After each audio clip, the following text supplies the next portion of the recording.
yang wonten mriki nggih. Problem mboten signifikan nggih, tapi perlu dipun dengan jelasaken. Ya menika ing mriki niku kadang tiyang niku sok bingung bentenaken istilah kapan seorang wali yang kondang, ulama yang kondang wali itu ngendika sebagai wali atau ngendika sebagai ulama. Misal terus iki contohipun misalnya wonten nggih ulama nggih wali dawuh misale dahar kepiting niku haram. Niku tiyang pun boten menggalih niki secara fikih menapa sing ngendika wali kados-kados niki sabda langit ngoten niku. Terus ajri niku mboten teng secara ilmiah tapi keranten ngoten niku. Ngoten niku dos pundi, Gus? Nggih niki kersane Mas Hafi gak ada kegiatan jadi bebas aku. Mboten usah dijiwai biasa mawon. Yang jelas gini ya. Jadi mau kan beliau minta supaya ini suasananya kayak seminar begini ya. Ada beberapa jenis makanan yang tidak disepakati haram. Ada yang disepakati haram, misalnya tentu kayak babi, banyak lah yang disepakati haram. Nah kepiting ini ranah yang abu-abu karena orang Indonesia. Bukan wong Jawa, wong sak Indonesia, menawa sak dunia. Itu agak nakalan ngeten. Kepiting itu kalau ditanyakan ilmuwan itu mesti jenisnya kados yuyu, mriki jenis yuyu. Tapi kenapa orang yakin nak yuyu haram, nak kepiting ngono sing darani halal? Mergo nak yuyu haram gak eman kan cilik.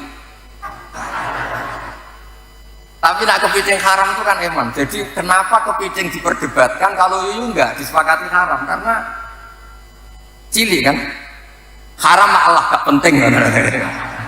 Kalau kepiting yang mengatakan halal banyak karena eman. Jadi itu dikatakan problem ya problem, dikatakan seni berfikih ya seni berfikih.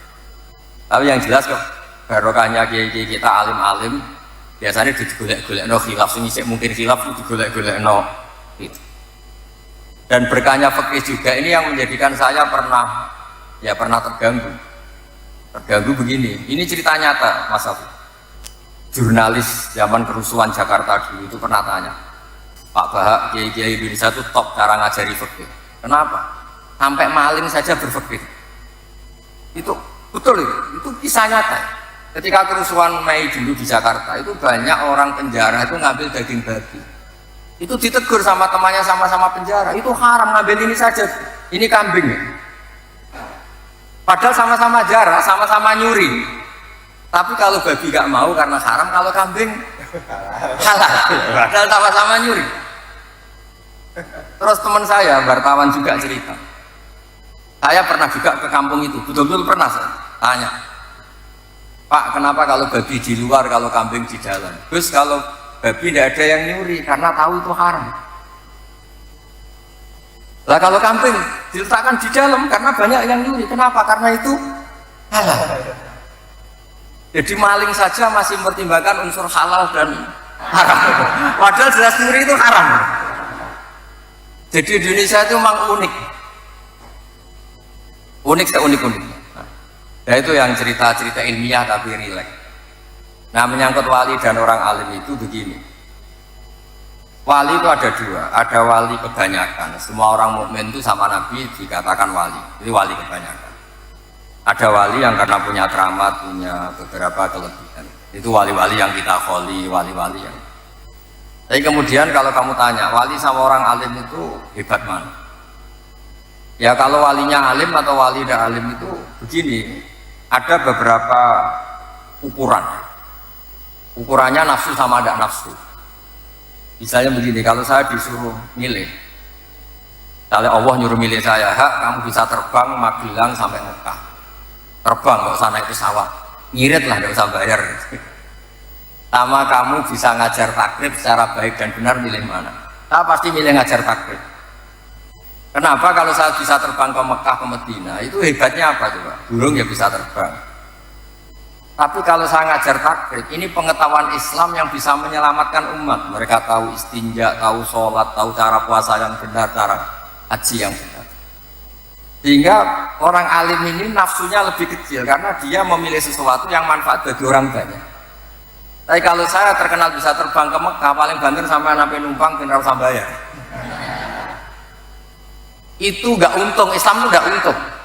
Untungnya orang medit-medit sing mau bayar gitu. Nah, ini kemudian menjadikan kastanya ulama dibanding wali yang senang keramat itu beda. Tapi alhamdulillah, saya ulang lagi, alhamdulillah saya sesyukur-syukurnya. Wali yang terkenal di sini itu orang-orang ngaji semua. Badalhar itu temannya Mbah Mahfud, temannya Mbah Munawir. Orang-orang alim yang lama sekali ngaji Mbah Mahfud. Mbah Ahmad Abdul Haq juga sama. Dulu Gus Dah ngaji Dalail di sini, semua sanadnya ngaji. Orang tahu semua, siapa yang nggak tahu Mbah Mahfud termasuk, nggak tahu Badalhar, Mbah Munawir, Mbah Bedowi, semuanya ngaji. Nah, ini yang repot, yang ngerasa ngaji itu sampai ijazah ini masalah itu nggak bener gitu. Pokoknya kan mulang takrib ke sini kamu. Jadi saya ulang lagi ya. Jadi kalau wali betul tuh memikirkan sesuatu, bapak saya kalau ngadani saya, kena terkenal wali paling monggo gula jaluk dungo. Tapi kena terkenal ngalim, wong teko jaluk mulang halal haram, dan itu Islam untung karena orang kemudian tahu halal haram. Misalnya saya bisa terbang ke Mekah paling banter sampean Gus melok Gus ben ra bayar kan mirip. Tapi kalau saya bisa takrib dan sampean datang ke saya, tahu istinja itu kayak apa, kalau mandi junub itu kayak apa, kalau istri ngomel-ngomel itu dikasih apa, itu ngerti semua. Beliau itu fikih itu ngajari ilmu yang Mbah Mun tuh gak seneng. Di bab ini Mbah Mun gak seneng. Kata Mbah Mun fikih kadang ya lucu kan. Di fikih itu ya kalau perempuan diajak suaminya hubungan intim gak mau itu gak wajib dinafkahi. Si perempuan juga diajari kalau suaminya nggak mau nafkahi juga nggak harus mau.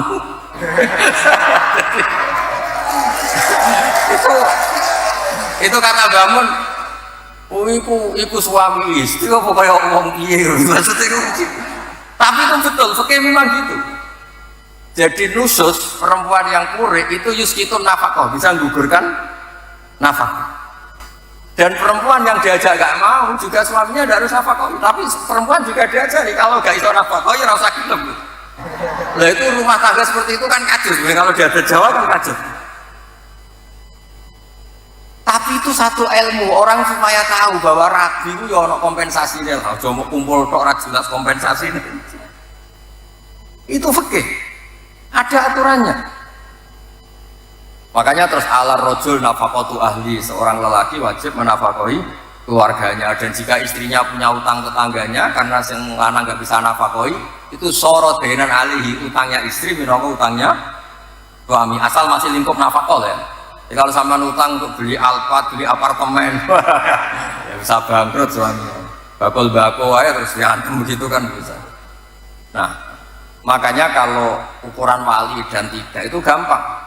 Ulama yang wali sama anda gampang. Kalau ada ulama ditawarin Allah, kamu bisa terbang ke Mekah berkali-kali, sama ngaji takrib secara baik dan benar kok milih terbang, pasti tidak wali. Karena dia mikir dirinya sendiri biar terkenal top, terus ngirit. Wali kok medit itu kan lucu. Iya kan, dia pilih terbang kan karena supaya nggak usah biaya kan. Itu wali medit. Tapi kalau dia tetap ngajar takrib, kemudian alim, manfaat, kemudian Allah memberi fasilitas bisa terbang, itu beda. Kan Allah yang ngasih, tapi tetap dia ngajar halal haram. Tapi kalau hanya milih terbang, ini jelas basisnya nafsu. Nah, saya berkali-kali matur tentang Bali. Orang saya punya tobaqatul ulama, termasuk yang disebut itu Badalhar, Mbah Munawir, Bedowi, terus buyut-buyut saya yang di Lasem semuanya lah, Basite, keluarga besar itu semuanya tobaqatnya ikut tobaqatul ulama, semuanya ngaji, semuanya tahqiq, ngaji betul sampai tahqiq. Nah barokahnya itu tadi di Indonesia itu meneh kayak wong soleh, maling milih sik roh halal haram. Tapi jangan jadi maling ya. Oh nanti maling bersertifikasi halal, enggak, jangan. Maksudnya fikih itu sampai ada lagi fikih yang hebat. Orang yang nggak sholat, nggak puasa itu kan orang fasik. Umumnya orang fasik kan makan babal kedua. Tapi ada warung kok terkenal jual ayam tiren, itu nggak payu, haram. Padahal nggak sholat itu ya buyute haram, nggak puasa ya buyute haram. Tapi orang ini kamu suguhi ayam tiren, mau nggak? Enggak kan? Jadi orang fasik saja masih berfikih. Saking populernya apa? Oke. Jadi di Indonesia itu masya Allah orang yang paling fasik itu kalau mau nikahkan anaknya putrinya yang ngundang kiai. Takut kalau nggak orang kiai itu nggak apa? Keluarganya meninggal juga manggil kiai, takut kalau pemakamannya tidak sah. Kayak apa sosialisasi fikih di Indonesia itu luar biasa. Makanya ini saya susah ini kalau Gus Hafiz daftar wali terus wiridan kok atau ngaji fikih itu susah. Itu pasti tak demo di langit itu. Itu harus nggak disahkan jadi wali. Ya jadi saya mohon semohon-mohonnya pokoknya di sini dulu badal harba mat semuanya lah betul. Semuanya itu basisnya nggak boleh orang meninggalkan. Karena badal har itu dekat sekali sama Mbah Munawir sampai anaknya Mbah Munawir punya anak namanya Dalhar, Mbah Dalhar sini punya anak namanya Ahmad, Mbah Munawir punya anak selang-seling apa niru anaknya saking akrab. Jadi dulu yang akrab di Mekah itu keluarga sini. Mbah Dalhar, Mbah Munawir, Mbah Dawi, Mbah Sidik, Jember yang dulu ya keluarga Lasem, Mbah Hashim, semuanya. Dan dulu basisnya sudah fikih. Makanya kalau suwun saya minta seminta-mintanya meskipun jenengan toriko jangan sampai lupa mengkaji nopo. Terutama bab-bab keseharian kayak istinja, kayak mandi junub, kayak hal-hal yang keseharian sih. Kenapa saya sebut mandi junub? Sekali mandi Anda tidak sah maka akibatnya sholatnya tidak sah karena status Anda belum apa? Suci. Jadi ini supaya jadi pelajaran. Ya clear ya antara ulama dan wali tidak usah dipertentangkan. Cuma saya pesen apapun istilah wali di sini di Gunung Pring tetap dulunya sampai sekarang basisnya tetap apa? Oke. Kalau ditutup Al-Fatihah.